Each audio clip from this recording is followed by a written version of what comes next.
नमस्कार मंडळी, कशा आहात सर्व? मजेतच असणार. आता काय सुट्ट्या सुरू आहेत ना, आणि मुलांना काय सुट्ट्यांमध्ये सारखं भाजीपोळी कंटाळा येतो. तर कधीतरी मध्ये असं काहीतरी पाहिजे असतं, नवीन काहीतरी. तर मी आज दही वडे बनवण्याचा बेत केला होता. तर बघा, ही रात्रीच मी उडदाची डाळ भिजत घातली होती. आता मी हिला स्वच्छ धुवून घेणार आहे आणि पूर्ण साल काढून अशी स्वच्छ केली आहे बघा. तर थोडीशी साल राहिली, पण ठीक आहे, काही हरकत नाही आहे. ती आपण आता वाटून घेणार आहोत. तर मिक्सरमध्ये घालून त्यात थोडंसं पाण्यावरती ते वाटून घ्यायचे. जास्त पाणी घालून वाटलं ना की पातळ होईल आणि वडेसुद्धा आपले जरा तेलकट होतील. सो ही बघा, मी आता ही डाळ अशी वाटून घेतली आहे. अशी कन्सिस्टन्सी आपल्याला हवी आहे डाळीसाठी. जास्त पातळही नाही आणि जास्त घट्टही नाही. तर असं हे बॅटर आहे. यातलं अर्धा पोर्शन मी ना या परातीमध्ये घालून घेणार आहे. त्याच्यासाठी फेटायसाठी आपल्याला हे करायचं आहे. तर हे फेटून घेणार आहे. त्यासाठी मी छान ओला हात करून घेतला आणि ओल्या हाताने एकाच डायरेक्शनने आपल्याला ते फेटून घ्यायचं आहे. लगेच 2-3 राऊंड झाल्याबरोबर तुम्ही बघू शकता याला कसा फ्लफीनेस आलेला आहे. बॅटरला छान फ्लफी झाला. ह्याच्यामुळे काय होईल, आपले वडेसुद्धा हलके होतील, तळतानासुद्धा ते जास्त तेल पिणार नाहीत आणि सोडा वगैरे टाकायचंसुद्धा काम पडणार नाही. तर टेस्टिंगसाठी मी एक छोटासा गोळा इथे पाण्यात टाकून बघते. तर तो असा छान तरंगला. याचा अर्थ आपला बॅटर आता रेडी आहे. आता मी एका लोखंडी कढईमध्ये तेल घातलं आणि हे गरम झाल्यानंतर आता आपण त्याच्यात वडी घालणार आहोत. तर तेल गरम होईपर्यंत मी परत एक हात ओला करून परत एकदा फेटून घेतलं बॅटर. आता ना मी हातानेच असे छोटे छोटे गोळे करून तेलात सोडणार आहे, गरम तेलात.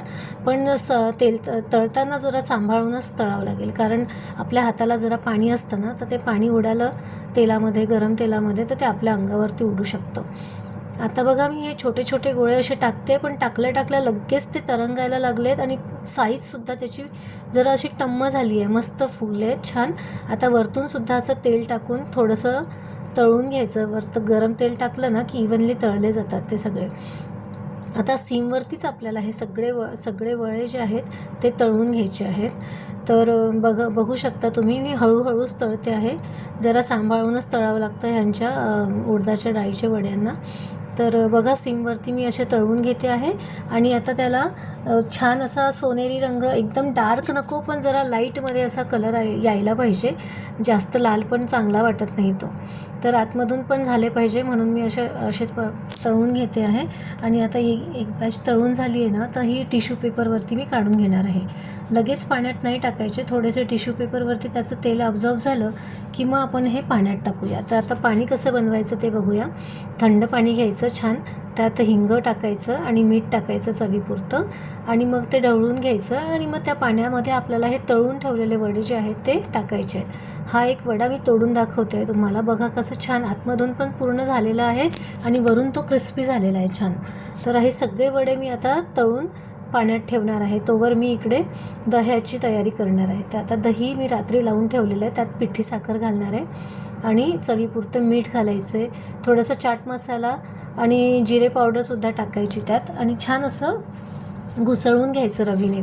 आपण हे मिक्सरमध्ये पण घुसळू शकतो, पण मिक्सरमध्ये केल्याने काय होईल ना, त्याला पातळ होईल ते, मग ते ताकासारखं होईल. मग त्यामुळे मी ठरवलं की यानेच करायचं, म्हणून मी रवीने चांगलं घुसळून घेतलं आणि ते आता छान प्लेन झालेलं आहे, बघू शकता तुम्ही. मग प्लेन आता आपल्याला प्लेटिंग करायची म्हटलं ना, तर हे असे दोन्ही हाताने छान भिजत घातलेले वडे आहेत ते हलक्या हाताने दाबून घ्यायचे आणि जेवढं शक्य होईल तेवढं ते त्यातलं पाणी काढायचं.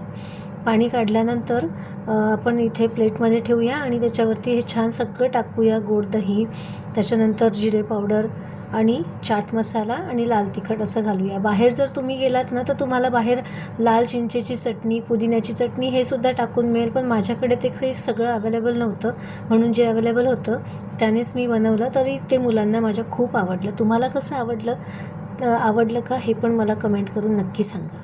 Thank you so much for watching this video.